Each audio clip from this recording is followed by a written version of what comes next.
Kesatuan rakyat, kesatuan jiwa, kerajaan perpaduan. Teruskan bersama di dalam channel ini untuk perkembangan-perkembangan isu semasa, isu politik, dan isu-isu hangat di Malaysia pada hari ini.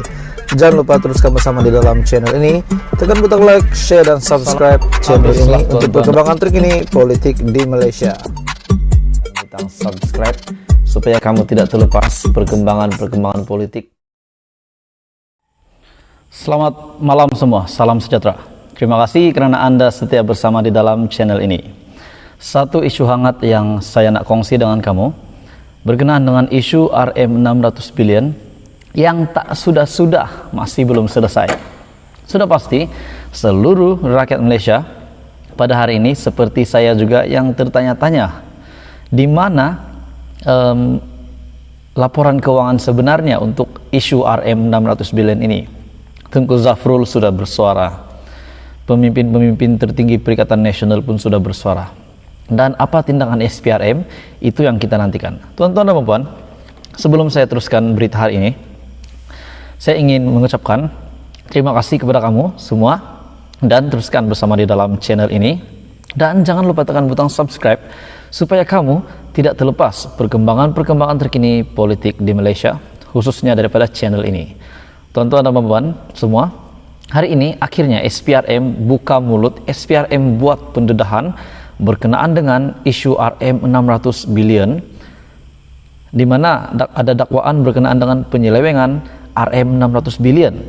SPRM sah buka kertas siasatan dakwaan penyelewengan RM600 bilion. Ini pasti mengejutkan ramai pihak, terutamanya kepada pembangkang pada hari ini, yaitu Perikatan Nasional dan juga PAS, dan kepada Kerajaan Perpaduan. Suruhanjaya Pencegahan Rasuah Malaysia mengesahkan membuka kertas siasatan berhubung dakwaan penyelewengan wang perbelanjaan negara RM600 bilion. Dalam satu kenyataan pada Khamis, SPRM mengalu-alukan mana-mana pihak yang mempunyai maklumat, bukti ataupun dokumen berkaitan kes itu untuk tampil ke pejabat SPRM berdekatan bagi membantu siasatan. Katanya, sekiranya perlu, SPRM akan menghantar pegawai untuk mengambil maklumat ataupun dokumen berkaitan dakwaan ini, yaitu isu penyelewengan RM600 bilion. Dalam pada itu, tuan-tuan dan puan-puan semua, SPRM akan menjalankan siasatan secara terperinci, telus dan profesional dari semua sudut berkaitan hal itu. Perdana Menteri Datuk Seri Anwar Ibrahim sebelum ini berkata, beliau menyerahkan sepenuhnya kepada agensi berkaitan, kepada SPRM untuk menggalas tanggungjawab ini berkaitan ataupun untuk menyiasat isu dana RM600 bilion yang didakwa diseleweng kerajaan terdahulu di bawah pimpinan Muhyiddin Yassin ataupun Perikatan Nasional pada waktu PKP dulu pada tahun 2020. Menurut beliau, Kementerian Kewangan telah memaklumkan beberapa pelanggaran melibatkan isu itu. Jadi tuan-tuan dan puan-puan semua, itulah status terkini untuk isu penyelewengan RM600 bilion, di mana SPRM juga telah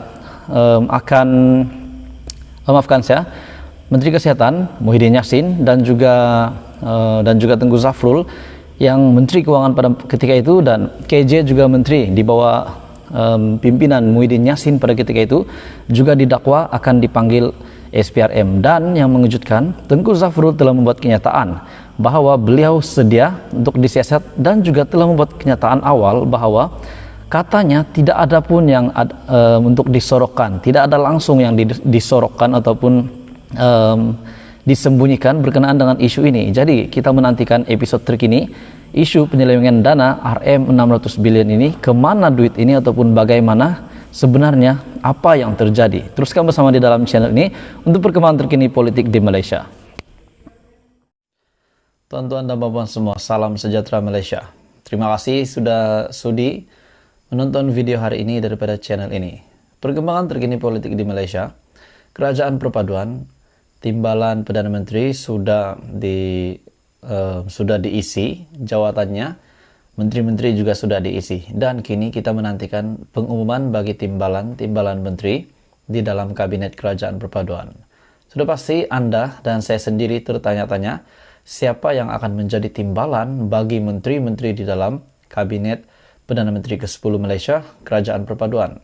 Tapi sebelum saya kongsikan kepada Anda berita hari ini, sila tekan butang subscribe supaya kamu tidak terlepas perkembangan-perkembangan terkini politik di Malaysia. Tuan-tuan dan puan semua, akhirnya satu keputusan yang tergempar daripada MIC. Adakah pertanyaan-pertanyaan kita, siapa yang akan menjadi timbalan menteri? Adakah MIC akan mengisi kekosongan itu? Ataupun MIC tidak akan mengisi bagi menjaga hati pengundi atau banyak lagi sebab yang tertentu. Akhirnya MIC membuat satu kenyataan, satu keputusan muktamad yang mengejutkan bagi saya. MIC tidak akan terima jawatan timbalan menteri. Penerangannya ada di sini hari ini di dalam video ini. Daripada My Metro, MIC tidak akan menerima jawatan timbalan menteri yang berperanan membantu Kabinet Kerajaan Perpaduan, kata Setiausaha Agungnya Arti Raja Sekaran. Jadi ini kenyataan daripada pemimpin tertinggi MIC sendiri, daripada Setiausaha Agung Arti Raja Sekaran, Setiausaha Agung MIC. Dalam ucapan tersebut, dalam artikel ini, MIC mengucapkan tahniah kepada Datuk Seri Anwar Ibrahim kerana dilantik sebagai Perdana Menteri. Menjadi tanda tanya saya, kenapa MIC tidak akan menjadi timbalan menteri di dalam Kabinet Kerajaan Perpaduan? Adakah ini keputusan muktamad daripada MIC sendiri ataupun daripada beberapa pihak yang lain, ataupun dari Barisan Nasional ataupun parti komponen yang lain, ataupun daripada rakyat? MIC mengucapkan tahniah kepada Datuk Seri Anwar Ibrahim kerana dilantik sebagai Perdana Menteri ke-10. MIC juga merakamkan sokongan kepada titah yang di Purtan Agong Al-Sultan Abdullah Riayatuddin Al-Mustafa Billah Shah untuk menyokong kerajaan perpaduan. Jadi saya mengucapkan tahniah kepada MIC kerana telah menyokong titah Agong. Semoga Perdana Menteri dapat menjalankan tugas dan tanggungjawab dengan sempurna dan juga adil untuk semua kaum di Malaysia, katanya dalam kenyataan hari ini. Terdahulu juga Perdana Menteri menerusi perkongsian di laman Facebook beliau hari ini memaklumkan calon-calon bagi jawatan timbalan menteri akan dimuktamadkan dalam masa terdekat. Jadi tuan-tuan dan puan, kenyataan hari ini daripada MIC, kenapa beliau mengambil keputusan untuk tidak menjadi timbalan menteri? Beliau juga berkata, Setiausaha Agung MIC Arti Raja Sekaran juga berkata, perkara ini yang mereka sudah putuskan ini sudah dipersetujui dalam mesyuarat jawatan kuasa pusat MIC selain menghormati pilihan pengundi semasa PRU ke-15. Jadi mereka menghormati pilihan pengundi dengan cara mereka tidak akan terima jawatan timbalan menteri. Jadi itu adalah keputusan muktamad MIC untuk Kerajaan Perpaduan, untuk Barisan Nasional dan juga untuk Datuk Seri Anwar Ibrahim selaku pengurusi Pakatan Harapan dan juga Perdana Menteri Malaysia ke-10.